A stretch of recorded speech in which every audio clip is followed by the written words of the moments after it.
Assalamualaikum warahmatullahi wabarakatuh. Ketika manusia mengatakan mampu, sebenarnya ada sekian hal yang manusia itu tidak ikut melakukannya, tidak ikut menciptakannya. Misalnya kue nyuber, supirana enak, punya pengalaman, tidak kecelakaan karena apa? Nyuber kue enak, mobilku normal, mobilmu normal lah, wabrak mobil yang mabuk, apa? Nah di sini ini manusia dituntut, diingatkan terus, kamu itu butuh Allah, rahmat Allah itu yang melindungi kamu, bukan keahlian kamu, bukan kecakapan. Karena tanpa itu semua tidak bisa, semuanya Allah. Ya, tapi manusia tadi gara-gara misalnya tadi mobilnya normal, dia punya keahlian nyuber, terus mengklaim kalau keselamatan dia itu karena hati-hatinya dia, karena mobilnya normal. Padahal ada sekian catatan yang menjadikan dia selamat dan semuanya itu kudrahnya Allah Subhanahu wa Ta'ala. Misalnya gak ditabrak wong mabuk, gak ono gempa, gak ono bumi merekah. Misalnya kita pintar nyuber lah, terus bumi memangap, terus kita templung nggak apa-apa. Kemudian daerah-daerah kayak ya rasa tak sebut nomor orang. Kira tahu muka siapa yo, mari tak sebut nomor yang ngeri. Intinya Indonesia ora aman, tapi kita tenang aja satunya ora aman kabeh, ora sing aman. Ora usah kuwatir likuifaksi, ora usah kuwatir meteor jatuh, kabeh ya potensi napa? Potensi semua. Sehingga ini sedikit saya ijazahkan. Suatu saat kata Rasulullah, saya yang Mu'ad melihat kamu hanya sejengkal di depan para ulama ketika nanti di akhirat. Terus Mu'ad tanya, Rasulullah tanya, kenapa kamu hanya satu jengkal dengan derajatnya para ulama ketika sowan Allah? Jawabnya Mu'ad, kamu punya amal apa?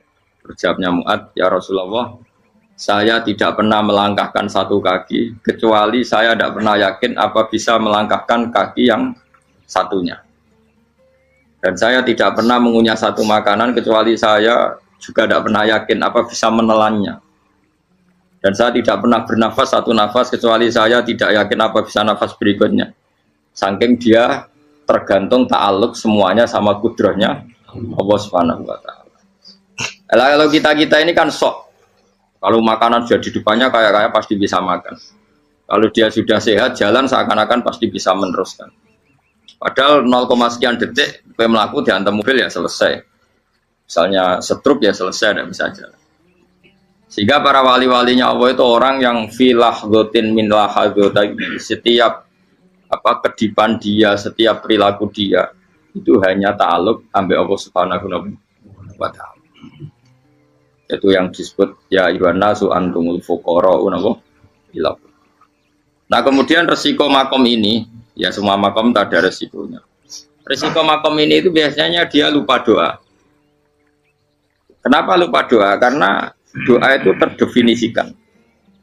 Tak wari ilmu hakik harus rumono, wis ra paham lah tak ulang. Ya resiko ilmu saya ingatkan. Ilmu itu kan ada dua. Ada ilmu yang karena didefinisikan. Dan itu akhirnya menjadi masalah. Sebenarnya ilmu itu tidak perlu definisi. Kedua ilmu yang kita rasakan. Misalnya gini, kalau saya tanya, kamu pernah nggak minta jadi punya uang banyak? Nggak bertanya, pernah nggak minta? Terus artinya minta itu apa? Terus kita mendefinisikan, menengadahkan tangan, bilang ya Allah, saya minta uang banyak, saya minta ingin beli mobil. Itu namanya apa? Tidak jauh saja. Doa kan? Itu kesalahan kita mendefinisikan doa itu misalnya menengadahkan tangan dan memohon dan menyebutkan permohonannya itu terus disebut doa. Tapi kalau menurut Allah, sistem tubuh kamu yang menghendaki punya mobil, sistem tubuh kamu yang ingin punya uang banyak, reaksi tubuh kamu yang terhinakan karena ditagih orang atau butuh uang, ini menurut Allah ya sudah kamu itu peminta-minta. Saya ulang lagi ya. Sehingga menurut Allah kamu minta tidak minta ya tetap berstatus peminta, pengemis. Nah, orang-orang yang sudah wusul, meskipun itu kondisional ya tidak selalu. Itu ya dia pikirannya mengadahkan tangan apa enggak ya sama saja tubuhnya merasa minta, sehingga dia tidak perlu mengekspresikan minta. Nah, terus orang yang fikih bilang seperti itu sombong, wong kok gak tahu dungo. Sebetulnya keliru vonis orang fikih. Bagaimana mungkin dikatakan sombong? Dia reaksi tubuhnya, elemen tubuhnya sebetulnya meminta. Dia tidak berkategori meminta karena ilmu kadung didefinisikan kalau minta itu yang seperti ini. Itu kan lama. Nanti kalau suatu saat Indonesia yang kuasa itu terlalu NU atau terlalu yang tidak NU, lama-lama ada definisi. Misalnya yang dikatakan tahlilan itu apa?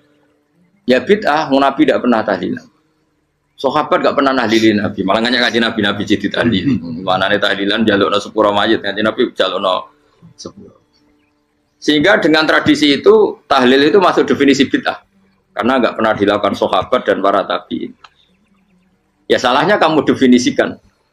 Tapi kalau udah kamu definisikan, diarani tahlil, ya mau la ilaha illallah. Terus mungkinkah satu bacaan la ilaha illallah dilarang? Wong ora oleh maca kalimat tauhid.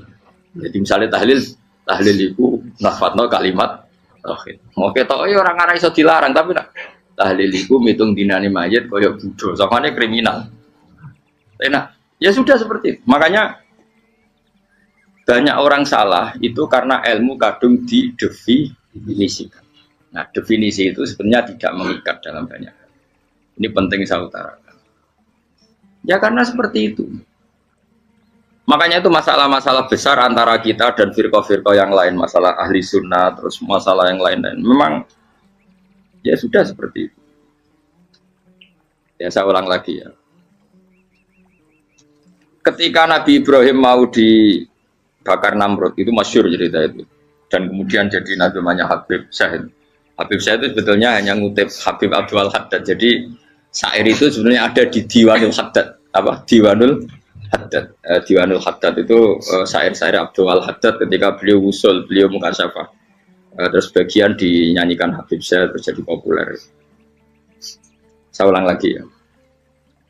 Tubuh kita, misalnya kamu lapar, perut kamu kan mereaksi minta makan. Andaikan kamu itu Tuhan, kan kamu tahu bahwa perut kamu itu minta makan.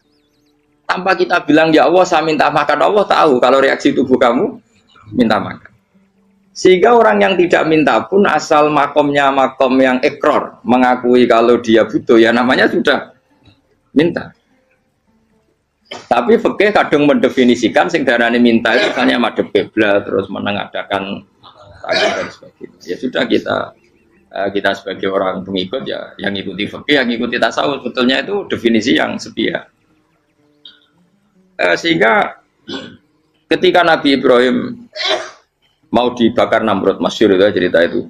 Beberapa hari mungkin bulan-bulan orang disuruh Namrud tarik kayu sebanyak-banyaknya. Ketika kayu sudah terkumpul mungkin satu lapangan, Ibrahim mau dibakar. Pegawai Namrud itu bingung caranya nguncalo Ibrahim. Mereka saking gedene napa? Api. Nak dincalok ado iku ratok tengah.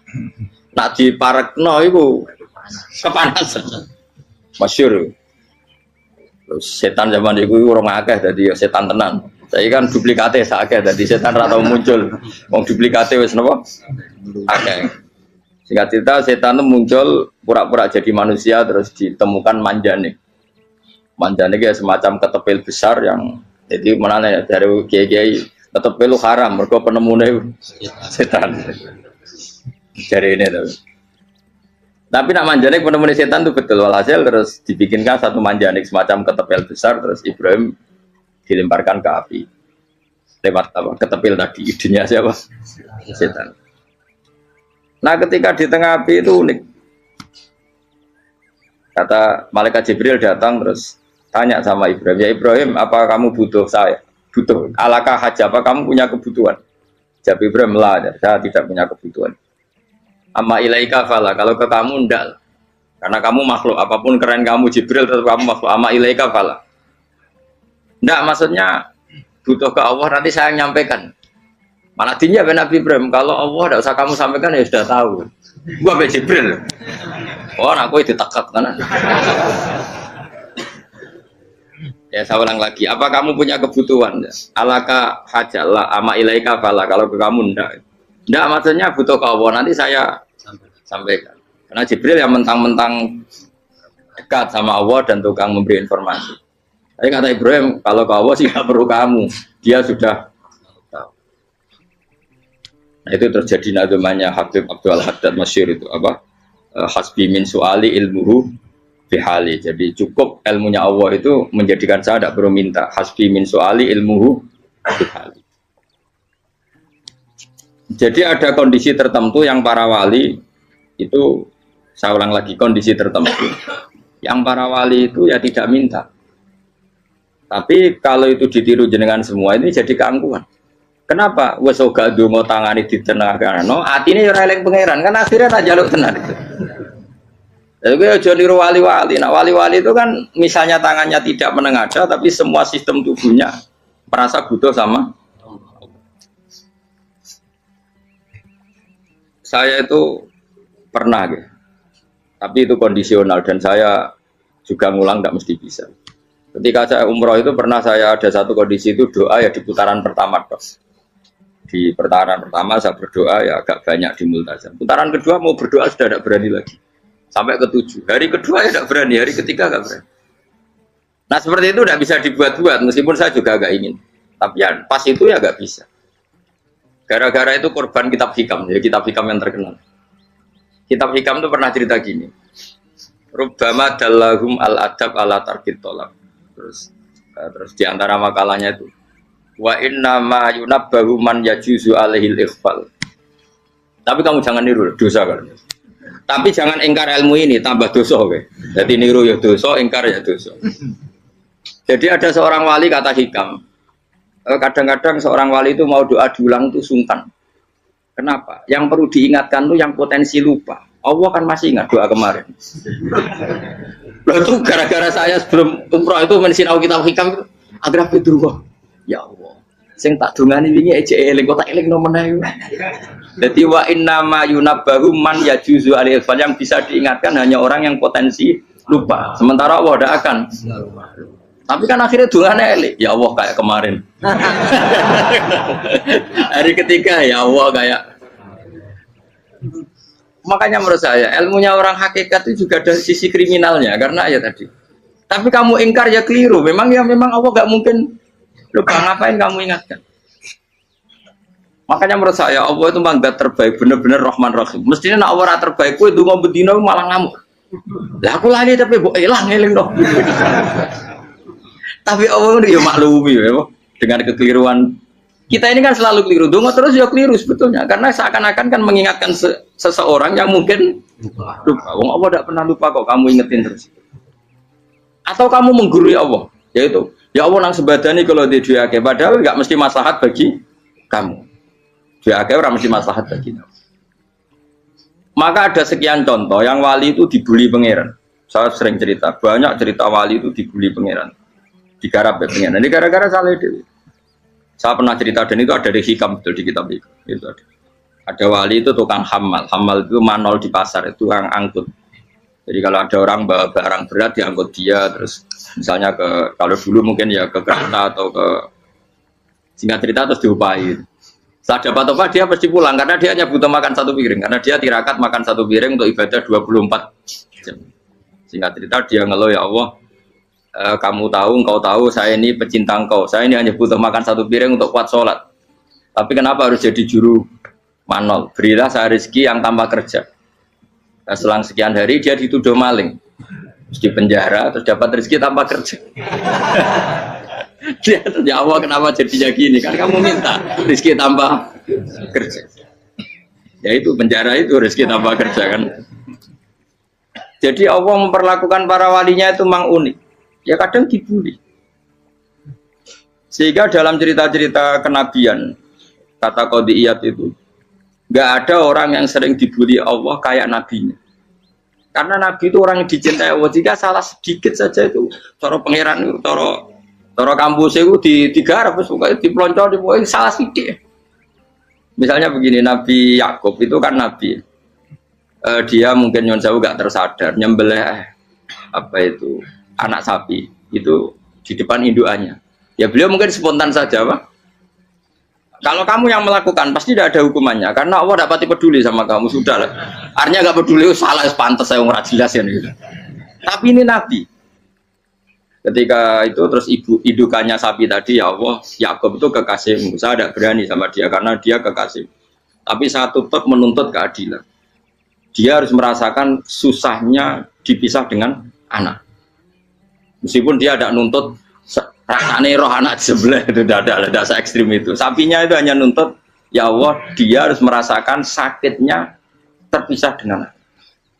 Akhirnya Allah menciptakan Yakub mengalami terpisah dengan Nabi siapa? Itu kalau kata qadiyat, itu kalau yang melakukan tidak Nabi pasti nggak dibully Allah, dibiarin. Karena Nabi ini yang melakukan. Nah. Terus ini Nabi Yusuf lagi, mana rasa daftar wali berat. Nabi Yusuf itu di penjara itu karena terdolimi apa karena memang dia salah? Terdolimi. Dan ya Yusuf itu Nabi. Nabi Yusuf itu Nabi betul memang benar-benar. Meskipun ganteng dia Nabi. Syaratnya Nabi ganteng kira-kira mlebu. Nabi itu harus ganteng, nggak boleh. Nabi elek ora oleh. Karena Allah izin di kekasih keriting elek. Allah itu di selera. Kabeh Nabi mesti yang paling ganteng di kaumnya, yang paling nasak. Nggak boleh Nabi kok pesek keriting, enggak boleh. Tapi kalau sudah jadi orang soleh oleh. Tapi kalau Nabi enggak boleh. Nabi Yusuf ganteng. Masyhur kan cerita Nabi Yusuf dengan siapa? Zulaikha. Dan belum ada orang dalam keadaan darurat masih cerdas kayak perempuan. Jadi singkat cerita, ketika Yusuf diajak Zulaikha selingkuh gak mau kan keluar dari kamar. Dalalah kebetulan wa alfaya sayyidah rajal. Itu si Zulaikha tadi spontan langsung bilang, wahai suamiku, apa hukuman orang yang ingin menodai keluargamu? Itu wong wedok. Padahal dia agak terencana, dia pun nggak bayangkan kepergok suaminya. Itu dalam keadaan kepergok itu masih cerdas. Suamiku, apa hukuman orang yang mau menyelingkuhi keluarga Anda? Singkat cerita suaminya murka, terus Yusuf di penjara, terdolimi. Ketika di penjara, kemudian Yusuf punya keahlian mentakwil apa? Mimpi. Kan tadi suaminya Zulaikha itu tidak sampai raja ya, kira-kira PM atau menteri. Raja itu punya mimpi yang bisa nakwil itu hanya Yusuf. Singkat cerita, terus utusan raja datang ke Yusuf dan takwilan Yusuf terbukti benar. Tapi Yusuf ini seorang nabi, seorang lagi Yusuf seorang nabi dia, tapi ya manusia. Bilang gini ke utusannya, coba bilangkan ke raja kamu di penjara ini ada orang yang di penjara secara terzalimi, yaitu saya. Tolong laporkan ke majikan. Itu Allah tersinggungnya itu bukan main. Nabi kok lapor makhluk, itu tersinggung. Nah aku kan gak baby. Pengajuan proposal ya orang baby. Pokoknya Allah bagus rabi baby.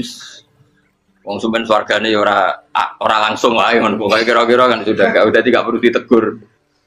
Makanya fa'an sahu syaitanu dzikra rabbi fala bitha fi sijni bid'asin. Maka Allah mentakdirkan utusan raja tadi itu lupa melaporkan peristiwa Yusuf ke raja tadi. Sehingga raja enggak pernah dengar kalau ada orang di penjara karena Allah tersinggung. Wong kowe ku nabi kok lapure ambek penguasa. Ngono tok iku wis Allah tersinggung. Karena dia nabi, enggak boleh nabi lapor makhluk.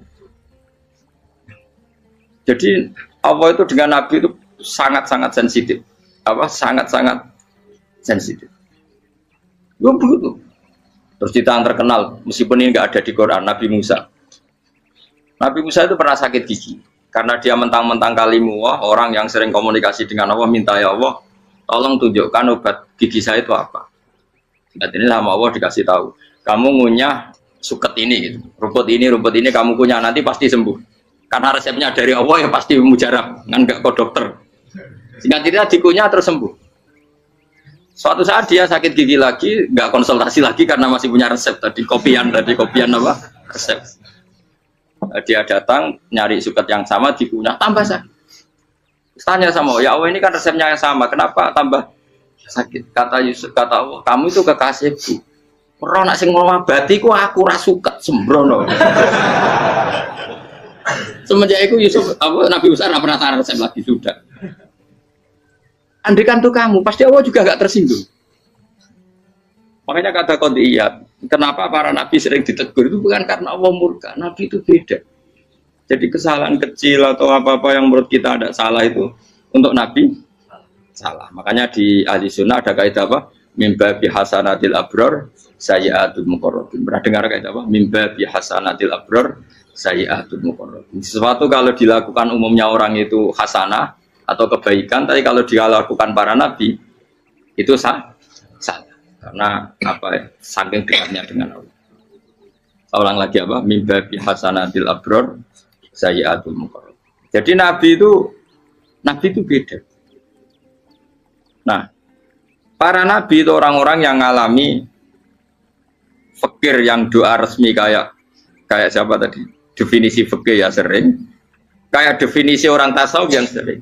Sehingga ketika Nabi berdoa, ya memang secara disiplin ilmu yang namanya berdoa ya minta Allah dengan mengadakan tangan. Ketika enggak berdoa, karena Nabi sadar Allah tidak perlu diingatkan lagi, pasti masih ingat. Gitu. Jadi dua-duanya benar terus. Makanya Nabi itu lam yazal fitaroki, Nabi itu selalu naik derajatnya. Karena pas minta ya benar, pas tidak minta ya. Kalau kamu turun terus, pas minta itu karena tomak kamu, hadun nafsi kamu, serakah kamu, tapi nggak tahu diri pantas taura dengan permintaan. Kayak gue misalnya jongo jadi wali, iso Allah tersinggung, bocor atau tirakat atau harus jadi wali. Tapi gak dongo ya Allah tersinggung, kere atau dongo. Jadi orang kalau tidak wali itu sudah keliru terus. Jadi gue di sepuro, tapi tak kira itu akeh. Ya jajal gitu ngajak wali kok sabtu kok dirjelang. Kira-kira Allah tersinggung apa nyembah jadi? Kira-kira tersinggung. Tapi misalnya kira tahu dongo kepengen kau Imam Syafi'i, apa yang tersinggung? Bocah ora di idola. Terus piye Gus? Piye kadung salah biasa wis. Wis bakat salah no. Bakat salah. Ini dongane sing gampang kae mesti bener Rabbana dzalamna anfusana wa lam taghfir lana wa tarhamna lanakunanna minal khasirin. Saya pernah punya kitab dan kitab itu menurut saya luar biasa. Bahkan ketika adu bully itu, adu cara mahasiswa itu kayak pelonconan itu. Nabi sama Nabi pengiran gitu, dan itu sekali yang satu salah melakukan disiplin ilmu, pengiran itu degradasi. Dan Allah memang mengancam gitu. Kalau kamu melanggar ini, la biton namin diwanin nubuah. Nanti la amkuan namin diwanin nubuah. Kamu saya hapus dari buku kenabian. Tes-tesannya ya lucu, misalnya begini. Kata Nabi Musa kan ditanya, ketika dia khutbah ditanya orang, siapa orang paling alim ya Nabi Allah? Sekarang orang paling alim itu siapa? Nabi Musa jawab, saya kan. Ya itu Allah tersinggung karena wong kok mletene ngono. Tapi andai kan Nabi Musa kok jawab Fauzi itu salah, tambah salah meneh. Atau enggak Ruhen, malah salah meneh. Tapi jawab Musa ya salah. Saya Gusti, saya kan. Orang paling alim siapa? Saya. Allah memperingatkan Musa, ada seseorang yang lebih alim ketimbang kamu. Coba kamu harus ketemu dia. Ketemu singkat cerita ketemu Nabi siapa? Khidir. Terus dalam 3 sesi ini, 3 babak ini buli-bulian. Nabi Khidir itu dalam 3 babak ini selalu kelihatan salah. Di antaranya adalah cara sekarang ya mungkin di gonjak sepeda motor atau perahu kalau dulu yang menggratisi dia numpangi sepeda motor malah spionnya dicopot gitu. Spionnya dicopot, dirusak. Tapi Musa kan terus jadi gratisin malah rusak yang motornya yang apa? Menggratisin. Nabi Khidir masih tenang. Kamu tidak paham. Jadi Nabi Khidir mesti stok kamu tidak paham. Itu kata syurrahul hadis termasuk Ibnu Hajar al-Asqalani bilang gini. Setelah itu kedua membunuh anak kecil. Musa tambah marah. Anak yang belum punya dosa kok kamu sampai 3 kali ada 3 peristiwa. Itu kata syurrahul hadis. Andai kan Musa kok diam tidak protes, maka dia akan disalahkan Allah. Karena dia berarti membiarkan kemungkaran di depan matanya tanpa reaksi. Jadi sebetulnya ketika Musa berontak itu Nabi Khidir, Nabi tenan gitu. Jadi itu kan unik. Tapi berontak itu disalahno. Jadi angel sandi tes-tesan dadi nabi ku ya angel. Misalnya kok Nabi Musa itu kayak model santri Jawa Timur. Nabi Khidir salah, nggih nderek mawon. Ya ora nabi jero barang mungkar. Menengae. Berarti yo nabi goblok ngono kira-kira. Makanya memang Musa harus konsisten seperti itu, harus demo terus. Kayak saya misalnya sebagai kiai fikih, kiai ya harus seperti ini cara mulang saya. Enggak boleh saya misalnya terus anut mulang terus tawadhu semeneng itu ora karu-karuan.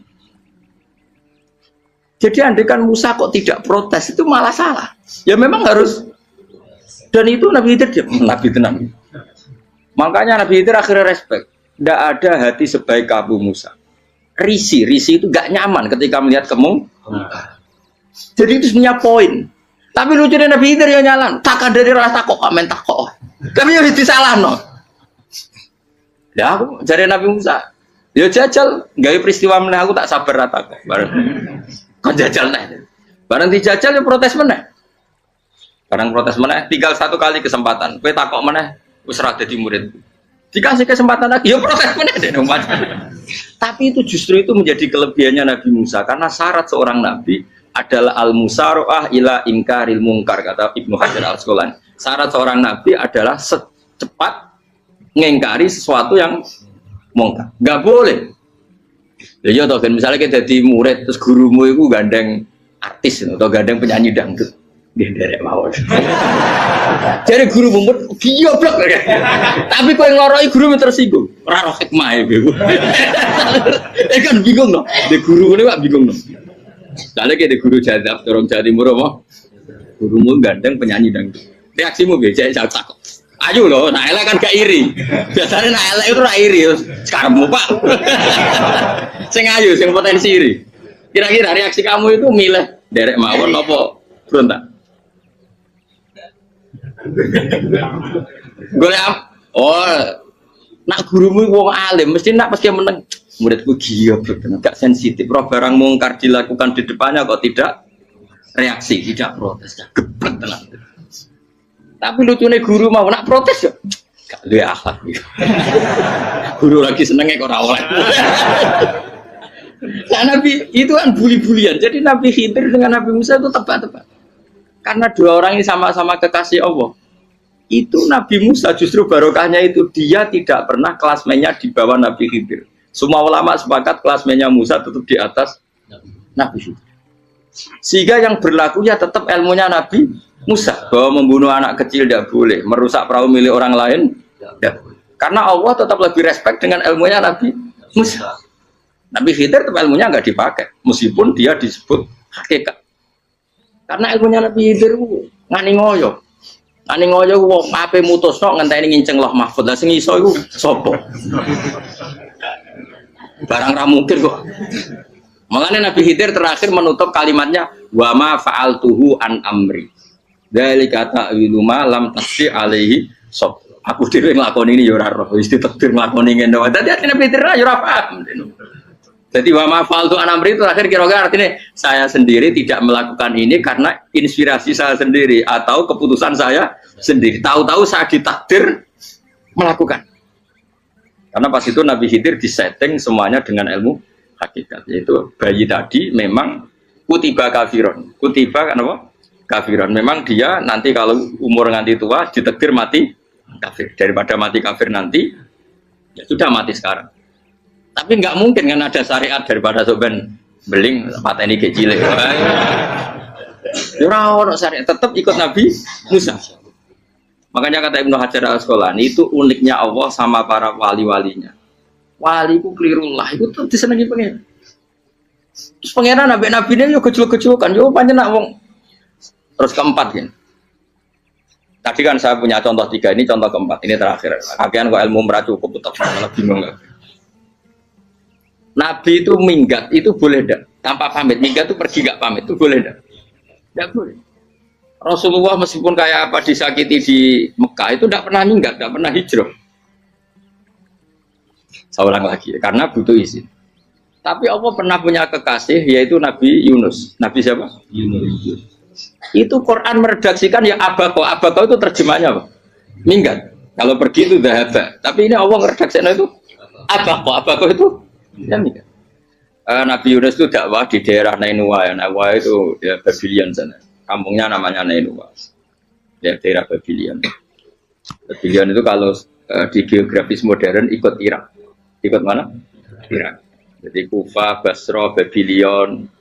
Terus siapa itu yang mengalahkan pasukan Yahudi dulu itu Buktanasor, Buket Nasir itu ikut mana? Babylon apa? Babylon. Bama unsila alal malaka ini di Babila Harutama. Makanya kalau ulama-ulama melihat Irak kacau sampai sekarang itu tidak kaget. Irak itu ardun mal'unah kalau di kitab-kitab. Bumi yang memang sudah terlaknati mulai dulu. Sehingga ketika ada kasus Saddam Hussein sekarang itu ulama tidak kaget. Zaman Rasulullah Sugeng itu Irak itu termasuk sudah bumi yang guna keazalah. Jadi di sana pasti banyak fitnah. Fitnah pertama yang dicatat sejarah adalah Mautul Husain apa? Kabudutnya Said siapa? Husain di Karbala. Era Imam Syafi'i adalah zaman mifnah, ulama dibantai karena dipaksa mengatakan Quran apa? Makhluk. Terus konflik-konflik sampai era Saddam Hussein terus era sekarang jadi. Nah kita ini ulama sebenarnya tahu tarikh itu. Tapi di era modern kan dianalisis karena campur tangan ini itu ya sudah lah. Sebab goblok pun aja daripada ngebantah-bantahan olahraga. Ibu goblok, ibu pinter. Sekarang kan analisisnya kan, wah ini ada campur tangan pihak ketiga diciptakan ya sauni ini. Ya kalau intelijen harus ngomong seperti itu. Kalau kita seperti ulama memang dari dulu dicap Nabi hunalika az-zalazil wal fitan. Saya teruskan. Nabi Yunus itu dakwai kaumnya itu lama sekali dan tidak iman. Nah semua nabi kalau kaumnya tidak iman itu diberi hak Allah ngancam akan adanya adab apa? Ngancam akan adanya adab. Nabi Yunus ngomong gitu terusin. Nanti kalau kamu tidak iman itu pasti kena adab. Anggap saja dia ngancam gitu sudah berbulan-bulan. Singkat cerita, adab baru tinggal 3 hari lagi. Ayo nang iman, tinggal 3 hari lagi. Ya kira-kira dia ngomong misalnya Ahad, berarti Ahad, Senin, Selasa, atau kamu milih Selasa ya Rabu, Kamis. Singkat cerita Ahad itu dia gak kuat. Wah semuanya kurang telung dino kaumku tetap orang iman. Mangkel asal, minggat deh. Minggat itu jadinya mau minggat kan nggak punya tujuan, so asal pergi jauh saja.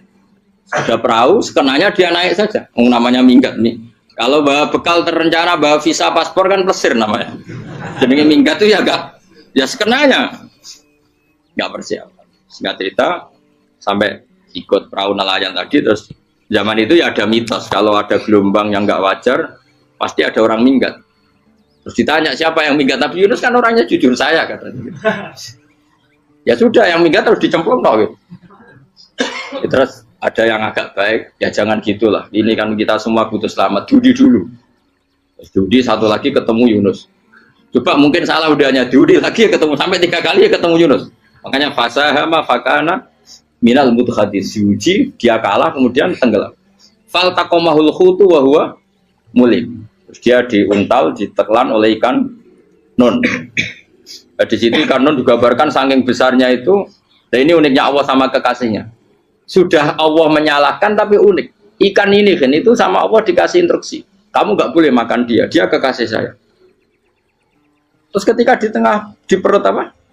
Ikan dia kegelapan terus Nabi Yunus cita-citanya satu ya Allah kalau saya sumpah kiri saya tidak bisa baca tasbih karena sama Allah disulap perut ikan itu jadi masjid jadi dia di dalam perut ikannya santai saja tetap wiridan santai fana ada fi dzulumati alla ilaha illa anta subhanak inni kuntu minadz ya dia santai aja wiridan karena perut ikan bagi dia adalah masjid ya dia disalahkan Allah karena abako tadi minggat hijrah tanpa pamit.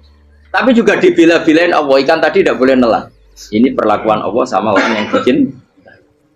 Tapi karena dia Nabi uniknya apa? Dino Ahad itu kaumnya do nginceng ngomongin Nabi Yunus. Rame-rame nginceng. Lucunya cara nginceng gini. Nak Yunus neng omah berarti bodoh nih. Ngomong ono ada kok dene tengok. Buareng dinceng Nabi Yunus tuh gak ada.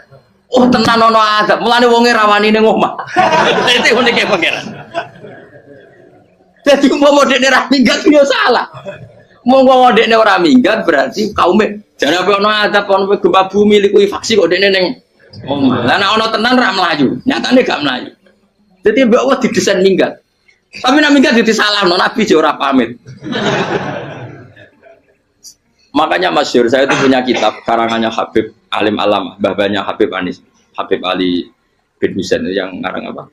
Ali bin Muhammad bin Husain karang yang disebut duror itu diantara doanya gini tapi jangan gitu loh berawali aku rawani niru cuma saya hafal secara ilmu tapi saya tidak berani waj'al sayyiati man ahbabta ya Allah jadikan kesalahan saya itu kesalahan orang yang kau cintai terus pokoknya salah lagi jadi pengiran kadung seneng salah lagi sampai wae wong seneng waj'al sayyiati man ahbab terus kalau gue lah dimanja wong tuamu anak paling disayang salah wae lucu kok cah cilik, gue seneng cah cilik, salah we, lucu, becano gelas ya lucu, tiba ya lucu, tiba nih cah tua, bocah jelalatan, mulane tiba. Nah itu barang kau penginceng omahe Nabi Yunus, gak ono wong, wah berarti adab mau turun betul. Andai kan adab tidak jadi turun, pasti Nabi Yunus berani di tenang. Wes bareng mulai malam Kemis, wadab itu sudah kelihatan. Ada puting beliung, ada apa, sudah jelas pasti ada azab. Kaumnya yang lapangan tobat finish. Secara bal-balan menit-menit apa? Terakhir. Wah itu agak pengen ditompo tobatnya. Wes gak sido tak azab bang kue tobat. Singkat cerita Nabi Yunus hari ketiga atau apa dia selamat. Pakai versi yang umum saja. Selamat. Faltaqamaul hutu bahwa falaulah annahu kana minal musabbihin ala bitafi batni ila yaumi yub'atsun. Akhirnya dimuntahkan sama ikan tadi terus dia keluar.